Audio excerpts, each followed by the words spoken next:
were now entering Clearview, Illinois. Chief Milton closed his eyes, and the hammer of his revolver was nearly pulled back to its apex. One fleeting moment of courage or cowardice, and it was over. He thought cutting the cancer from his head was enough to silence the voice, but he could still hear the hungry murmurs of the incessant beast whisper to him, pleading with him, demanding him to do his bidding.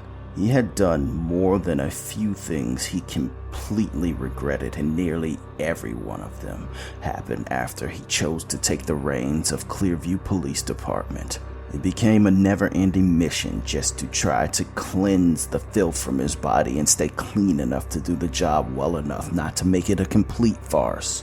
His finger was so heavy, all he had to do was pull the trigger, and he'd do more for the little suburb than he'd ever done in his life. His finger slowly relaxed, and he shook his head in disappointment. The world would have to endure his presence another day, and he'd have to put on that mask of normality another night.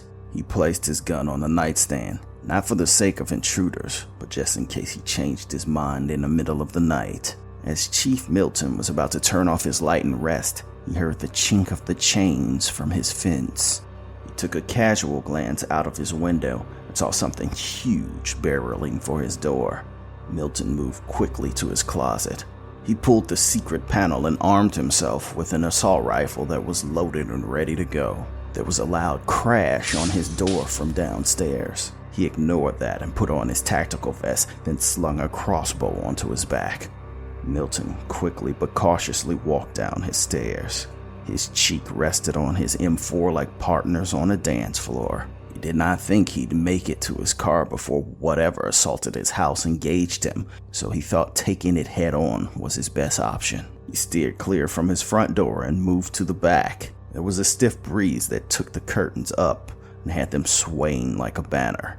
Suddenly, something bigger than a man walking on four legs darted through his kitchen. Milton went weapons free. His rifle shattered several windows in the process. After a glance at what he may have been dealing with, he ejected his clip, then attempted to replace it with silver rounds more suitable for the job. Before his hand could complete the reload, jaws clamped his wrist and drug him to the floor. Milton took a vial of silver dust from a compartment on his tactical vest and threw it into the face of a massive wolf that was so big it was taller than him, even on all fours. The beast made reflexive and debilitating chuffing sneezes. Milton rolled away and pulled his sidearm. He hit the huge brown wolf in the chest, but the dust seemed to do more than the bullets could. Something grabbed Milton from behind to the ground, to his feet, then to the air. The chief was suspended nearly on the ceiling by a creature more beast than man. It had black fur growing wild on the sides of its face, arms, and legs. It held him around the throat with one hand. For as much as he wanted to kill himself, his instinct to survive was so strong, it wouldn't allow him to lay down. He attempted to shoot the beast man in the face, but it grabbed his gun arm. "Milton, I have questions," it said in a guttural voice that was barely human.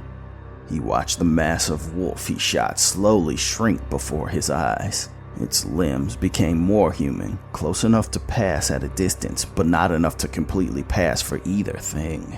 Milton attempted to push the gun into the beast that held him. With an unfathomable power, it tore the gun away and tossed it across the room. "Who are you?" Milton croaked while gasping for air. The beast slowly put Milton down. His body relaxed until it became that of a nude black man. "Elijah?" Milton said with honest confusion.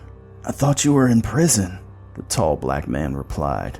"I was. I'm not anymore. You know, it wasn't my decision to lock you up," said Milton. The other creature stood in dark shadows. The sound of bullets pushing themselves out of her body and hitting the floor were audible. "I know you didn't. It's your one defining trait.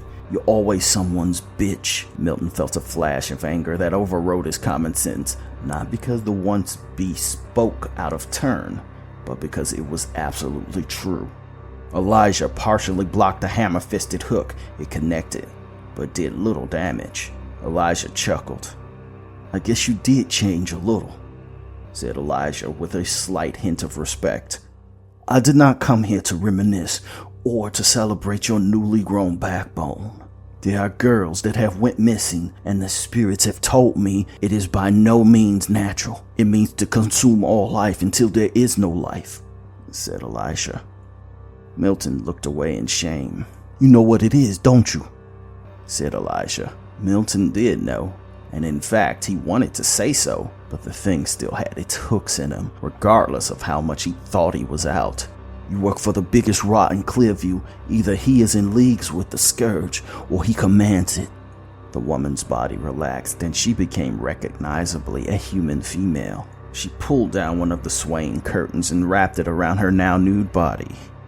Elijah didn't bother covering himself at all. "Either you take us to your master, or we kill you here and now," said Elijah. Milton began to cry. He sobbed uncontrollable tears for the loss of his own soul. Milton stood up straight and wiped his face, attempting to accept his death with a modicum of dignity. "I don't work for Grant anymore. I killed him," confessed Milton. "Wasn't Grant an elder vampire?" asked the woman who stood behind Elijah. "He was," said Elijah. "There's no way you could have killed him. You were his ghoul. You physically couldn't do it." Elijah insisted. "I didn't think I could either, but it gave me the strength. You know, I was actually happy when I entered his study and knew I could. I didn't stop there, though. Entire staff came for me. I killed everyone in that mansion." Elijah did not look that concerned. In fact, he seemed mildly impressed. Milton used that revelation to give him strength so he could say the things he wanted to. So they do the thing he could not. Kill him. "The beast, the tumor, it doesn't have a name. It was me that fed it. It was me that killed vagrants, out-of-towners, even children. I did that," Milton said. His head was filled with blinding static, as if his bestial master lashed him for speaking his truth out loud. "Kill me! Do it! I am a monster! I do not deserve to live!" "That may be true, but you don't get to die either. You owe too many. You will right the wrong you've done, whether it takes the rest of your days to do it. I condemn you to live," said Elijah. Milton sighed. He was beholden to yet another supernatural being. When did it end? When did he get his life back? "We will root out this corruption and you will point us the way," Elijah said. Perhaps this was penance as opposed to slavery. Perhaps this would balance the scales for all the evil he had done. Or perhaps it was just another master, and he shouldn't read into this arrangement. Because in the end, pawns don't get to be kings. You are now exiting Clearview, Illinois. I hope you enjoyed the trip.